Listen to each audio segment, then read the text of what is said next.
The Yes campaign for a voice to Parliament will hold a national day of action this Sunday with a series of rallies to be held around the nation. It comes in a week that saw support for the voice fall even further in the latest Newspoll, the Yes vote now trailing No 43 to 47. It's also behind in 4 of the 6 states, meaning if these numbers were replicated at a referendum, the voice would fail. Let's bring in Dean Parkin, Director of Yes23 Campaign. Dean, thanks for your time. First of all, what are you planning this weekend? How much support is there for the day of action? We're looking forward to this very much. Thanks, Kieran. And I've spoken with you on a number of occasions. Our enthusiasm about the parliamentary process in Canberra finishing and then taking this referendum campaign out to the people of Australia. There's going to be 25 events across the nation on Sunday, the 2nd of July. We're seeing family-friendly events. There'll be stalls, there'll be music, there'll be picnics in the park across the country in the capital cities and other towns across the country. So we're really excited to take the conversation out into the community.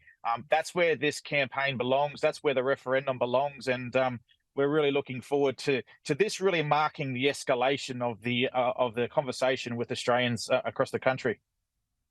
Yeah, you're continuing the conversation today in the Kimberley. You're getting around the nation.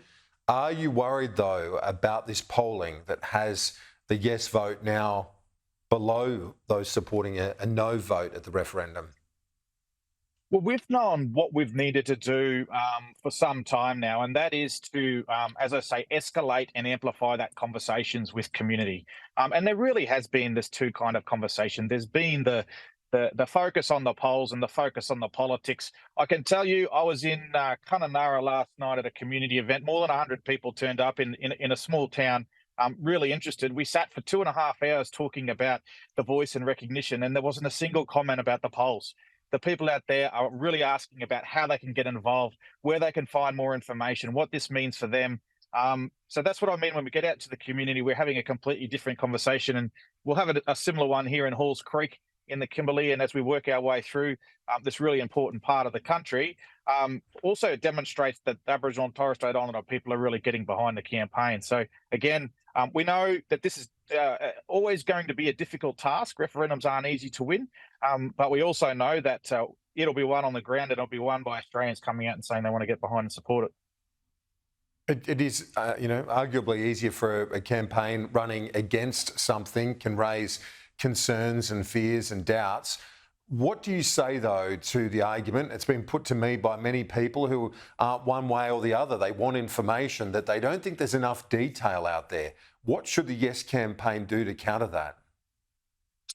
Well, I think we've got to remind people exactly what we're voting on come referendum day. When 18 million Australians walk into that polling booth, we think sometime maybe in October, there's going to be a very simple question. We're going to be asked, should we recognise Aboriginal and Torres Strait Islander peoples in the Constitution as the first peoples? And should we do that through an Indigenous voice? Should we have some practical action on the ground? When you actually have that conversation and say to people, well, you're not actually voting on a model, you're not actually being asked to decide on whether you approve or reject a certain piece of detail. It's the job of the Australian people to say, yes, there should be a voice, and yes, we should recognise Indigenous peoples.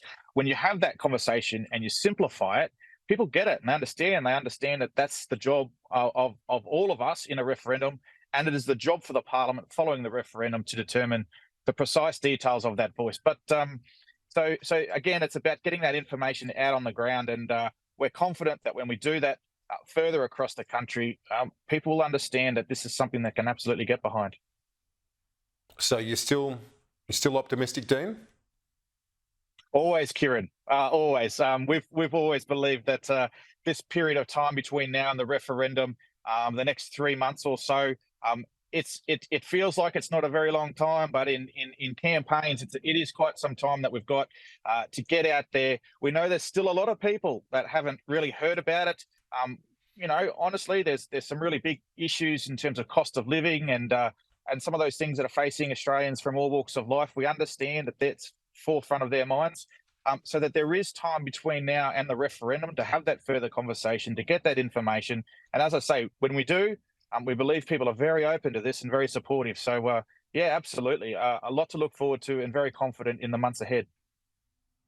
Joining me live from the Kimberley, Dean Parkin, Director of the Yes campaign. Thanks. We'll talk to you soon. Good on you, Kieran.